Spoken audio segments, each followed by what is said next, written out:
Olá, alunos, sejam muito bem-vindos a mais uma aula de ciências. Eu sou a professora Andressa Primavera e nesse momento vamos ver o objeto de conhecimento da nossa aula de número 5. Na nossa aula de número 5, temos como objeto de conhecimento clima e no detalhamento, circulação de ventos globais, os rios voadores e a floresta amazônica na formação de chuvas no Brasil, variáveis utilizadas na descrição do clima. Então, vamos à nossa aula.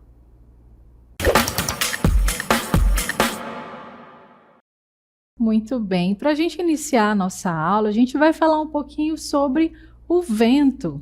O vento que é um fenômeno natural, né, da natureza, está presente aí no nosso dia a dia, né? E se a gente parar um pouquinho para pensar, da onde que vêm esses ventos, por que que eles acontecem, né? E o que que pode acontecer com essa movimentação de massas de ar, né? Então é sobre tudo isso que nós vamos falar e conhecer um pouquinho mais na nossa aula. E para a gente começar, a gente vai falar aí sobre a circulação de ventos globais. Então, observe aí.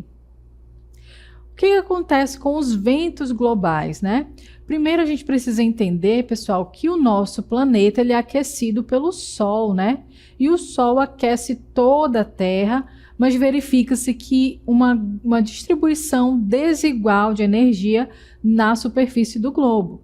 As regiões equatorial e tropical recebem mais energia solar que as latitudes médias e as regiões polares, né? Então a gente já começa vendo que esses raios solares, eles também vão influenciar na questão dos ventos, tá? Mas a gente vai avançar aí para entender um pouquinho melhor. Então, quando a gente fala de vento, a gente está falando aí da circulação dos ventos globais. E o que seria isso? A circulação atmosférica global opera graças às diferenças de pressão e temperatura, bem como se organiza em células de deslocamento de ar. Então, você observa aí na nossa imagem, né, que nós temos o nosso globo, tá? Ele vai apresentar aí, né, algumas células, tá? Que a gente vai chamar assim, né? Essas células que têm a ver com a circulação atmosférica. Então, observe aí que essas linhas que vocês estão enxergando aqui, né? Mostra ou demonstra pra gente a circulação de ventos. E se você observar, você vai ver que alguns deles estão com a seta em vermelho, enquanto outros estão com a seta em azul. As que estão com a seta em vermelho representam o ar quente, tá? E já é importante a gente saber que esse ar quente ele tende a subir, enquanto o ar frio ele tende a descer. Então, conforme essa dinâmica vai acontecendo, a gente vai observar aí a circulação desses ventos no nosso planeta. Como você também está vendo, olha, tudo isso vai acontecer de acordo com a diferença de pressão atmosférica e também de temperatura. Então a gente vai perceber que algumas regiões elas vão ter uma alta pressão atmosférica, enquanto outras vão ter também temperaturas mais elevadas. E isso tudo vai influenciar nessa movimentação. Também, né, a circulação atmosférica global é o processo de movimentação do ar ou das massas de ar, ocasionado pelas diferenças de pressão e temperatura existentes na atmosfera terrestre, sendo responsável pelos ventos e pelos movimentos das massas de ar, certo? Então, a gente observa aí, né, que tudo isso tem a ver, então, com esses fenômenos. O mecanismo básico desse fenômeno opera da seguinte forma. A gente vai ver aí, olha, que o ar mais frio é mais pesado e costuma descer. Já o ar quente, ele é mais leve e costuma subir, o que propicia a movimentação e formação dos ventos. Além disso, essas movimentações de ar ocorrem também, né, das zonas de alta pressão atmosférica, onde há uma maior quantidade de ar acumulada, para as zonas de baixa pressão atmosférica. Então, a gente vai sempre perceber que a temperatura vai influenciar aí, por exemplo, as massas de ar, né, no caso aí, que são mais quentes, elas vão tender a subir, enquanto as massas de ar mais frias, elas tendem, né, a descer, tá certo? São aí massas de ar mais pesados, né? E aí a gente vai vendo que toda essa dinâmica vai influenciar, então, nessa movimentação. No caso aí, a pressão atmosférica também vai influenciar, né? E para a gente entender, né, como isso funciona, porque é tudo muito dinâmico, tá? A gente vai ver aí um esqueminha, né, que vai mostrar para a gente essa dinâmica, tá? Então a gente tem assim, olha, a formação das células atmosféricas que se dividem em três. São essas células que você está observando aí, olha. A célula tropical, a célula de Ferrel e a célula polar. Você está vendo aí nessa imagem, né, que existem essas células e cada uma delas vai receber um nome, tá, específico para elas, né, porque isso tudo vai depender de onde elas estão localizadas, tá?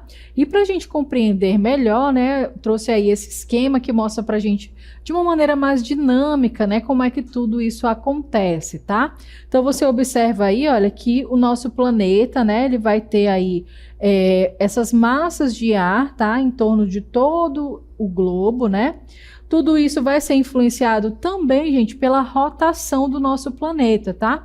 Então, observem aí que o nosso planeta ele está se movimentando, né? Está realizando esse movimento de rotação. E com isso, as massas de ar elas também vão se movimentar, né? Isso vai influenciar também em como essas massas de ar vão se comportar, certo?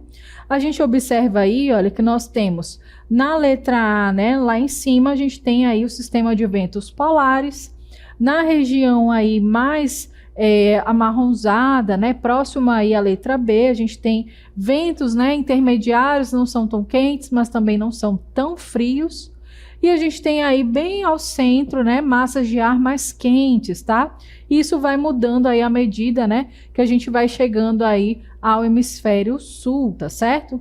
A gente vai observar aí, olha, que essas zonas, né, essas temperaturas, elas vão ser aí características também dessa movimentação da massa de ar, tá? Como a gente está vendo aí a zona tropical, a gente vai falar das massas, né, ou das células chamadas tropicais, tá? Também são chamadas de célula de Hadley, né? Elas ocorrem nessas zonas de baixa latitude, ou seja, nas regiões localizadas entre a linha do Equador, né, e os trópicos de Câncer e Capricórnio.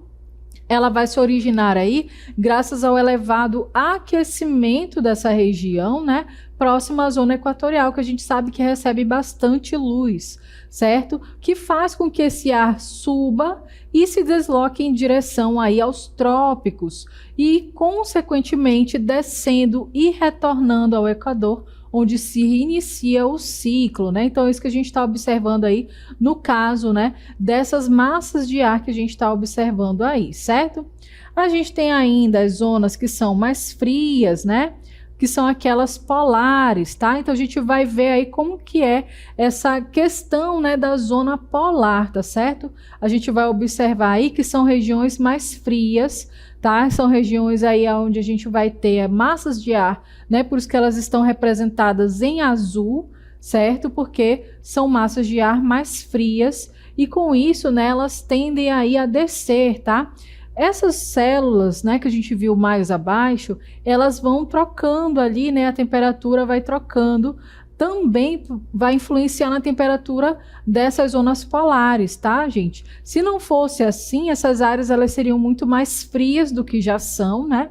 E as áreas onde a gente tem uma temperatura maior, a gente também teria temperaturas mais quentes, tá? Então, essa troca aí de temperatura vai influenciar bastante, vai ser bem importante, né, para essa circulação desses ventos, tá bom? Então a gente percebe aí que esse simples movimento que a Terra faz, né, já vai fazer com que esse ar que está aí na nossa atmosfera, ele se movimente, né, e se distribua aí ao longo de todo o nosso planeta, certo? Bom, a gente vai avançando aí, né, para entender um pouco mais, tá, sobre esse assunto, né? A gente vai falar aí um pouco mais sobre ele. Bom, a gente observa aí, né, nesse sistema solar, falando ainda desse sistema polar, na verdade, né? A gente vai observar aí que existe, né, algumas características que são bem importantes a respeito deles, certo? Então, observe aí. Essa célula ela ocorre nas zonas, né, de altas altitudes, tá? Ou de altas latitudes, né?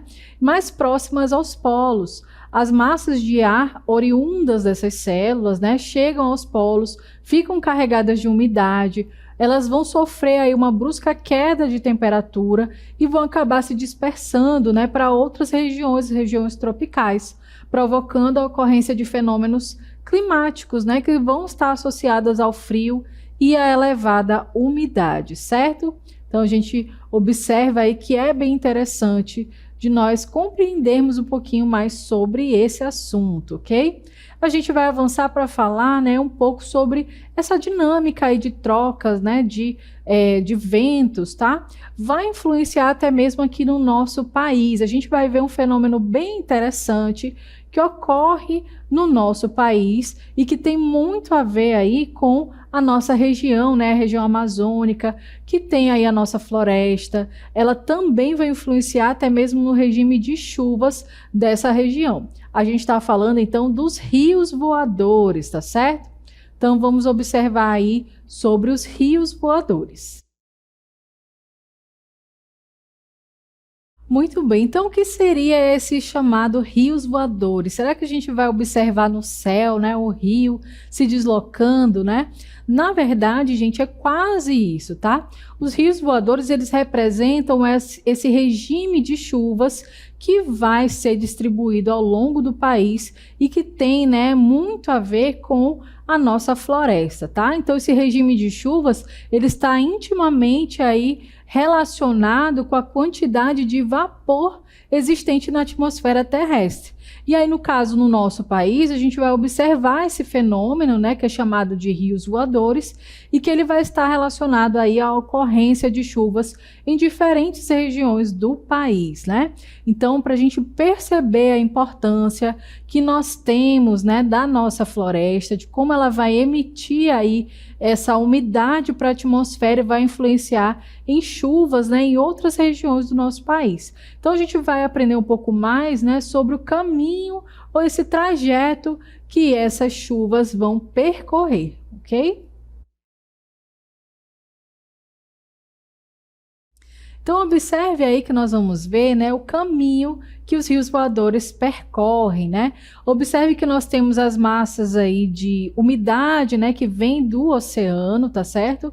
E o nosso país, né, ele vai receber toda essa umidade que vai ser trazida para essa região do continente, né? Você observa aí que nós temos as nuvens, né, que estão representando toda essa umidade que entra no continente, que anteriormente veio, né, dos oceanos, tá? Então, essas massas de ar carregadas, né, de vapor de água, elas vão se originar desse oceano, Oceano Atlântico, né? E aí elas vão se dissipar, se distribuir em diferentes regiões do Brasil, carregando toda essa umidade, tá? E aí, em condições adequadas, né, vai resultar na ocorrência de chuvas, tá certo? E tudo isso acontece de uma forma muito dinâmica. A gente tem aí alguns passos, né, que vão precisar acontecer para que esse fenômeno ele possa, né, ocorrer. A gente vai ver aí como seria esse primeiro passo, né? Primeiro, gente, na faixa equatorial do Oceano Atlântico vai ocorrer a intensa evapotranspiração. É de lá que o vento carrega-se de umidade, tá? Então essa transpiração aí, essa evaporação que vem dos oceanos, né, e vai entrar no continente, tá? Bom, a gente vê aí que ainda tem mais, né, um segundo passo. O que vai acontecer depois que essas massas de ar entraram aí no continente? A intensa evapotranspiração e condensação sobre a Amazônia vai produzir a sucção dos ventos alísios, tá? Então, bombeando esses ventos para o interior do continente, né, gerando essas chuvas e fazendo mover os rios voadores. Então, toda aquela umidade, ela foi carregada para cima da nossa floresta, né? E aí, juntando com a evapotranspiração dessa floresta, né, a gente vai ver a continuidade aí desse processo, tá? Bom, essa umidade, ela vai avançar, né, no sentido oeste até atingir a Cordilheira dos Andes, tá? Durante essa trajetória, o vapor de água sofre aí uma recirculação ao passar sobre a floresta. Então, observe aí que toda aquela umidade, né, todo aquele volume de chuvas, ele vai seguir aí por meio das nuvens, né, que vão estar carregadas dessa umidade. Quando chega nas cordilheiras, ele vai sentir ali, né, como se fosse uma barreira e vai retornar novamente para o continente, né, vai sofrer o que a gente chama de recirculação, tá? E vai passar novamente sobre a floresta amazônica. E aí, continuando, a gente observa que quando essa umidade toda encontra a Cordilheira dos Andes, parte dela vai se precipitar novamente, ou seja, vai ocorrer aí novas chuvas, formadas aí na cabeceira dos rios da Amazônia. Então, isso vai influenciar até mesmo no volume de água dos nossos rios. E aí, ainda continuando nesse processo, né, essa umidade que atinge a região andina, em parte retorna para o Brasil por meio dos rios voadores e pode precipitar em outras regiões, tá? Então, todo esse volume de umidade vai voltar para o nosso país e vai ali distribuir, né, toda essa umidade na forma de chuvas em outras regiões que nem tem a floresta amazônica, né, como por exemplo a região sudeste. Então, muitas vezes o regime de chuvas de outras regiões distantes da nossa floresta, elas vão receber e vão ser influenciadas por esses rios voadores, certo? E aí a gente tem, né, nessa fase final, esses rios voadores podem ainda alimentar os reservatórios de água do sudeste, da região sul, se dispersando pelos países fronteiriços, né, como o Paraguai e a Argentina. Então, a produção de eletricidade também pode ser afetada, né, por esses rios voadores, se caso não aconteça da maneira que deve acontecer, porque os reservatórios de água das hidrelétricas dependem dessas chuvas e, por consequência, né, a gente vai ter aí uma boa distribuição de eletricidade ou não, né, se essas chuvas aí não forem distribuídas corretamente. E o que a gente observa com isso, né? A nossa floresta, gente, ela tem um papel fundamental na formação e na manutenção dos rios voadores, né? Nesse sentido, ela não garante apenas a ocorrência de chuvas na nossa região, mas também em outras regiões do país e podem até influenciar em outros países, né? Por isso é tão importante a gente preservar a nossa floresta, né? O nosso bioma amazônico, certo? Bom, a gente vai avançar para conhecer um pouquinho mais sobre isso, né? Aprofundar ainda mais o conhecimento a respeito desse assunto. Então, observe aí que a floresta amazônica, na formação de chuvas no Brasil, né? Ela pode sim ter uma influência. Então, a chuva decorrente dos rios voadores, como nós vimos, ela recarrega as fontes de água superficiais e subterrâneas. Além disso, favorece as plantações de alimento e pasto e recarregam reservatórios de água, tanto para o uso humano como para a geração de energia elétrica em usinas hidrelétricas, entre tantas outras vantagens, né? Então, como a gente já havia mencionado, né, as chuvas que vêm da floresta amazônica podem e vão influenciar em outros fenômenos que ocorrem aí em outras regiões do país, né?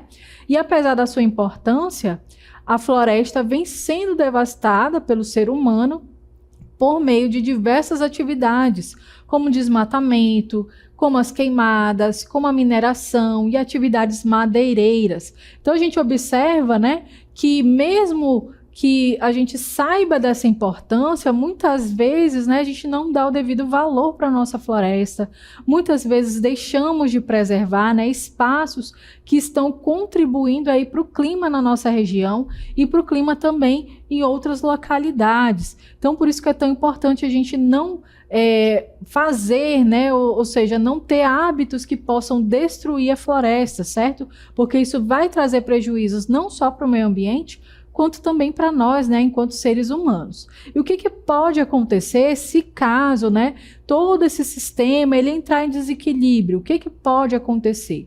A gente vai ver aí através de uma notícia, né, uma matéria jornalística, o que pode acontecer se esse desequilíbrio ocorrer.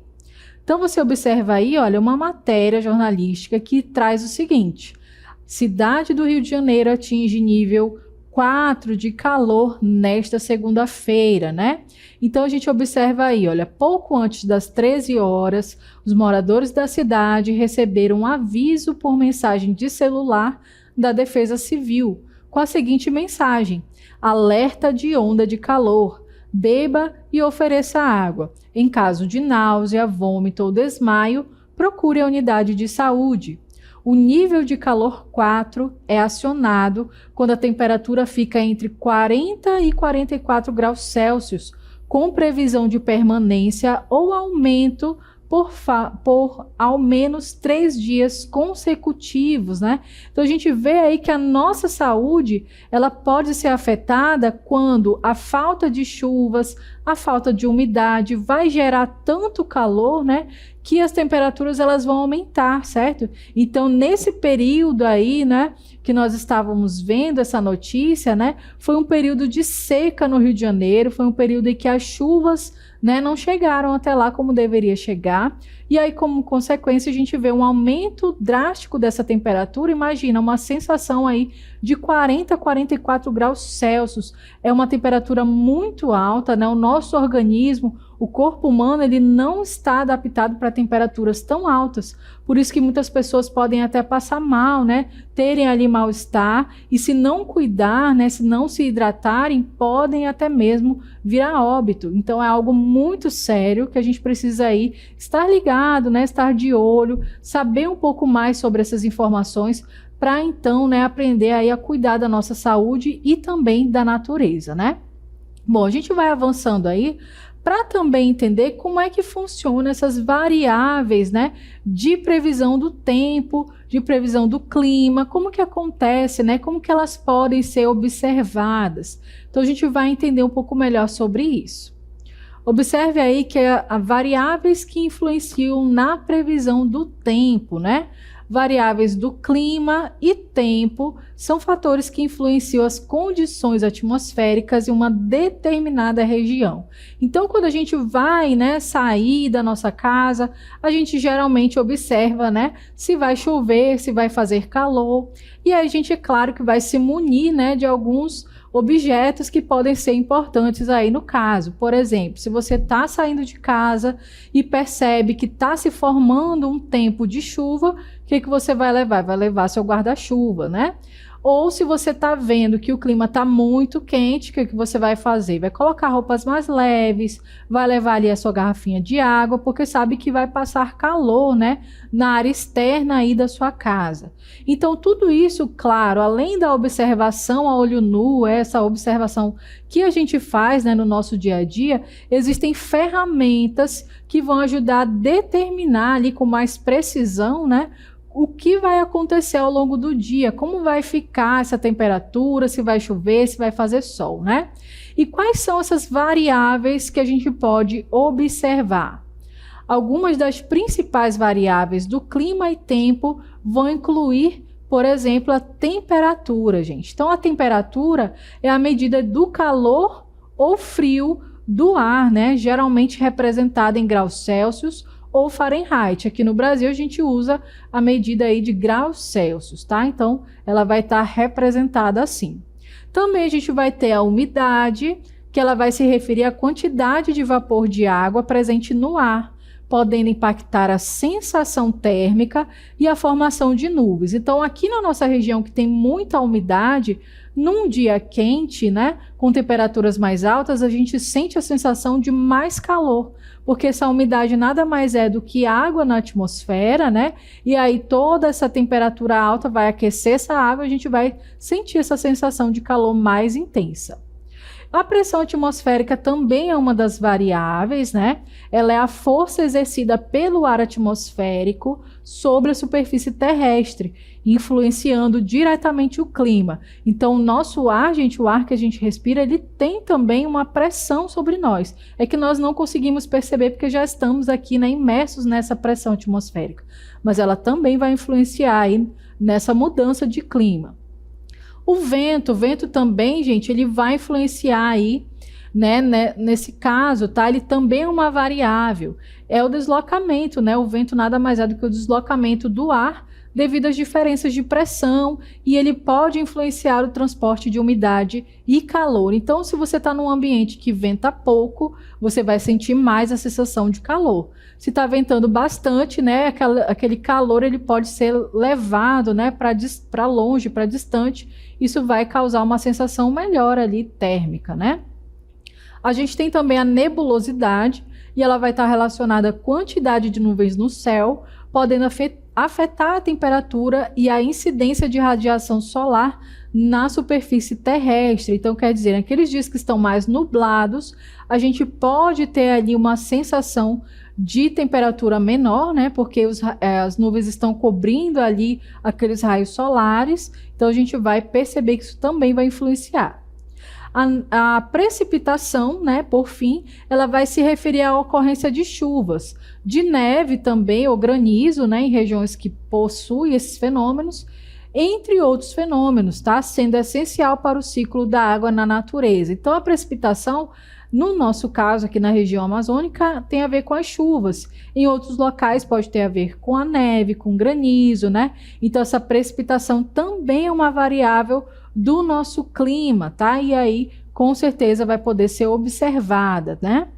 Bom, como que essa observação ela vai ocorrer? A gente já viu quais são essas variáveis, mas como que a gente vai medir essas variáveis para determinar, né, como será o clima, como será o tempo, né, em determinada região?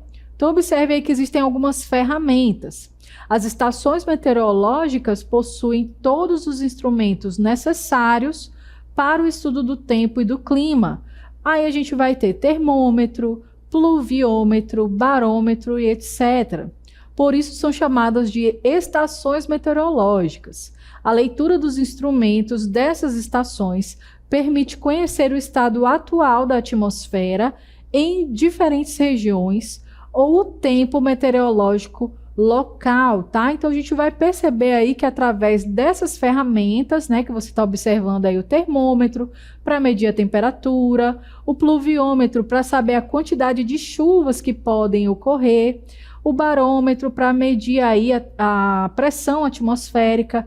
Então tudo isso vai ser ferramentas, né, que as estações meteorológicas elas podem usar para se basear então e determinar ali qual vai ser o clima de uma determinada região ou o tempo meteorológico local, né? Tá, mas será que só os meteorologistas que usam essas ferramentas, né? Como elas estão inseridas no nosso dia a dia, né? Nós também nos baseamos nelas para saber, né, como é que vai ser o dia, como é que vai ser o clima, né? Com certeza a gente também usa, tá? Então observe aí, olha. No caso, como nós somos, né, não somos pessoas que estão ali ligadas, né, à meteorologia, não somos profissionais da área, a gente vai usar outros tipos de ferramentas, né, que são mais acessíveis para o conhecimento de todos, tá? Então, a gente observa aí, olha, que quem vai utilizar essas informações? As informações sobre o tempo são utilizadas por diversos setores, com diversas finalidades, né? Por exemplo, primeiro que a gente está observando aí, né, um celular. Quem aí não usa, né, o celular para saber como vai ser a temperatura do dia, se vai chover, se vai fazer sol, porque é de uma maneira mais acessível para a gente conhecer a respeito desse assunto. Mas não é só, né, as pessoas que vão sair de casa que utilizam. Isso também vai ser utilizado pela agricultura para garantir uma boa colheita, né? A gente precisa se basear se vai chover muito ou pouco. A Marinha, né, vai usar essas informações para a proteção dos marinheiros, dos navios e dos passageiros. A aeronáutica vai utilizar na proteção e segurança dos pilotos, das aeronaves e dos passageiros. Então, eles só vão realizar essas viagens, né, seja aí nos mares, nos oceanos, nos rios ou por vias aéreas, se ocorrer, né, aí um bom estado do tempo, tá? A pesca, condições favoráveis e seguras à pesca. O turismo também, aí a gente vai ter a utilidade dele para o turismo, porque a gente vai observar a garantia de um passeio e de uma viagem feliz e tranquila, baseado nessas informações a respeito aí, né, das variáveis do tempo e do clima, tá certo? Então, é interessante aí a gente saber mais sobre esse assunto, né? A gente viu aí bastante conceitos na nossa aula. Eu espero que você tenha compreendido todos eles e até uma próxima.